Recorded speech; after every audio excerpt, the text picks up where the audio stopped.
আসসালামু আলাইকুম বন্ধুরা, বাঙালি কন্যা চ্যানেলের আরেকটা ভিডিওতে আপনাদের অনেক অনেক স্বাগত।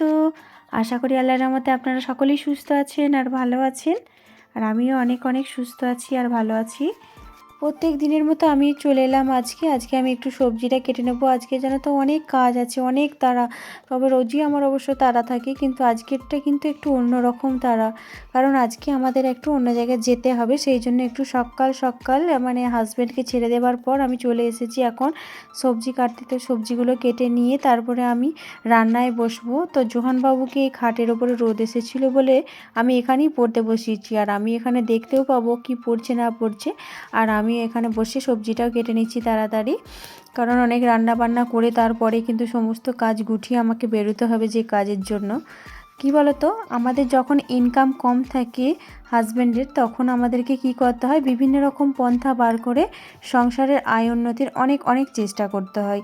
বা অনেক সময় কি করতে হয় যে কিভাবে সংসারটা স্বাচ্ছন্দ্য বাড়ানো যায়, কিভাবে সংসারের উন্নতি হয়, বা কোন কাজটা করলে যে আমার সংসারটা সুন্দরভাবে চলবে, বা কিভাবে আমি টাকা পয়সা নিয়ে কিভাবে খরচা করব বা কিভাবে গুছিয়ে করতে হবে, সেইগুলো সব কিছু আমাদেরকেই মেনটেন করতে হয়। অনেক সময় কি হয়, মেয়েরা যদি ঠিকঠাকভাবে সংসার না গুছিয়ে করে, সেই সংসার কিন্তু সুন্দর হয় না। কারণ মেয়েরাই সংসারের লক্ষ্মী, তাই মেয়েদেরকেই সবসময় সংসারটাকে গুছিয়ে করতে হয়। দেখো, আমরা কিন্তু কাজবাজ সেরে নিয়ে বাড়িতে তো এখন বেরিয়ে পড়েছি যে কাজের উদ্দেশ্যে, সেটা হচ্ছে আমাদের এই যে গ্রামে গ্রামে যে গোষ্ঠী হয়, সেই গোষ্ঠীর যে লোন হয়, সেই লোনের টাকায় অনেক সময় অনেক মেয়ে অনেক রকম কাজে ব্যবহার করে থাকে, নিজের বা হাজব্যান্ডের বা সংসারের যে কোনো কাজে যে একটা যে অ্যামাউন্টটা থাকে সেই অ্যামাউন্টটা কাজে লাগানোর চেষ্টা করে। সেই জন্য আজকে আমাকে গোষ্ঠীর কিছু কাজের জন্য বেরোতে হয়েছে। আমাদের এখন টোটো করে যাচ্ছি, তো অনেক দূর যেতে হবে জানো তো। আজকে আমি বাড়িতে সেভাবে কোনো রকম কিছু তোমাদের সঙ্গে শেয়ার করতে পারিনি, কারণ এই তো বুঝতে পারছো একটা টাইম আছে, সেই নির্দিষ্ট টাইমের মধ্যে আমাদেরকে যেতে হবে। আর দেখো চারিদিকটা কি সুন্দর সবুজে ঘেরা, চারিদিকে মাঠ ভর্তি ধান, চারিদিকে অনেক মানুষ কী করে ধান কাটছে, ধান তুলছে, অনেকে ধান শোকাচ্ছে।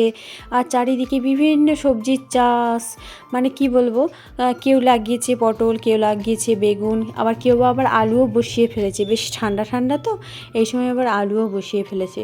মানে যার যেটা সবজি চাষের আর কি করে, সে কিন্তু সেই জিনিসটা নিয়ে একদম চারিদিকটা সবুজে ভরিয়ে রেখেছে।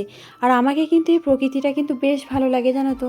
এই প্রকৃতির সঙ্গে একটা যে মনের টান, সেটা কিন্তু একটা এই গ্রামের পরিবেশে ছাড়া অন্য কোথাও পাওয়া যায় না।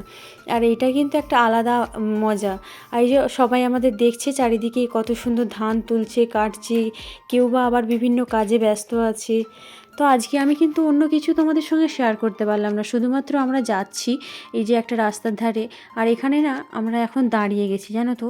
এখানে অনেক মেল পাস হয়, অনেক ট্রেন পাস হয়, তারপরে কিন্তু আমাদেরকে ওই দিকে যেতে হবে। কারণ এখানে প্রায় 5-6টা মেল ট্রেন পাস হবার পর তবে আমাদের গেট তুলবে। এটা হচ্ছে গুড়াপ স্টেশন, অনেকেই হয়তো নাম শুনে থাকবে। তো এটা হচ্ছে গুড়াপ স্টেশন। এই দেখো না, তোমরা কিন্তু আমার ভিডিও দেখতে দেখতে লাইক আর কমেন্ট করতে ভুলে গেছো, কিন্তু একদম ভুলে না, অবশ্যই একটা লাইক কমেন্ট করবে। আর যারা নতুন আছো তারা প্লিজ সাবস্ক্রাইব করে আমাকে ভালোবেসে আমার পাশে থাকবে, হ্যাঁ, আমাকে ভুলে যেও না।